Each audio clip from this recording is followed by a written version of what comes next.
Unang kribing sa bagong tuig. Hi guys! For today's video, ubanin po ko sa ako ang a day in my life. Nag-prepare, nag-isipati masamo para sanggip guys. Kay para kribing satisfied yun ni. So nagbuhat siya og cheese. Kay para sa usawan sa amo sanggip. Super lami kaayo. Kay pag first time ni namo diri sa balay ba nga gabuhat mi aning melted cheese.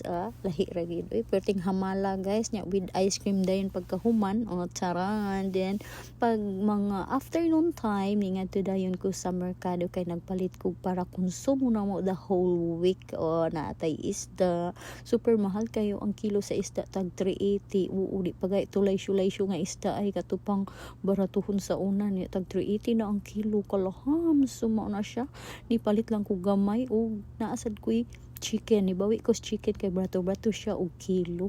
Niya pag abot ako sa balay, ako lang dayon gihugasan, then gisulod sa ref ko sa SM kay na ako'y nalimtan guys. So mao na siya, ni palit ko diri og tissue, pinaka importante jud ni nako kay para face ba. Oo, ni palit sad kog juice, ug gamay ra jud akong gipalit guys. Ako ra gid tuyo no kanira yung tissue, juice ug ganing sardinas yan. Kay hinumdum ko wala man mi mantika, so mao na siya, nangita asad ko sa mantika, ni palit na lang pud ko.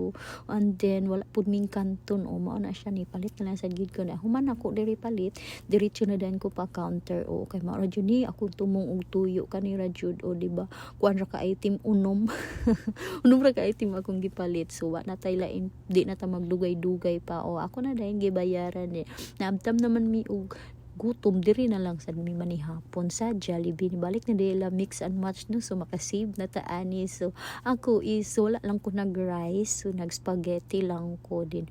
Ako mga kauban is nag rice gid sila, rice is life man ta. So ako nag heavy ba tong gikaon ako pag lunch. So mo na siya, wala ko nag rice, spaghetti lang ko no, hay ko kay para ako hay ingnan diet, alahi ra gid no. Din ako kauban ari si Kinpol, din apod si Tia, nag rice na sila. Wala si Fatima kay na siya giatinan og birthday kamera diri na ngaon niya. After guys, ni adto dadayon ko sa department store kay nagplano ko mo palit kog bag. Deserve gid nako magka new bag, new year new bag. Pero nahirapan kog pili guys. Pero mao na siya, napunta na jud ko sa ako ang same bag ra gihapon akong gipalit. Same brand. So okay lang siguro gihapon basta kay bag-o lang gihapon. So same design, same brand, mao ra gihapon ako napalit. Din ipalit sad kog lipstick kay para dili ko mangluspad, deserve gihapon ako magka new lipstick. Then nipalit sad ko og Carsones kay pang duty, kay medyo luspad na kung pang duty nga Carsones. So mao na siya, nipalit sad kog isa. And then asad ko dress na palit kay pang simba.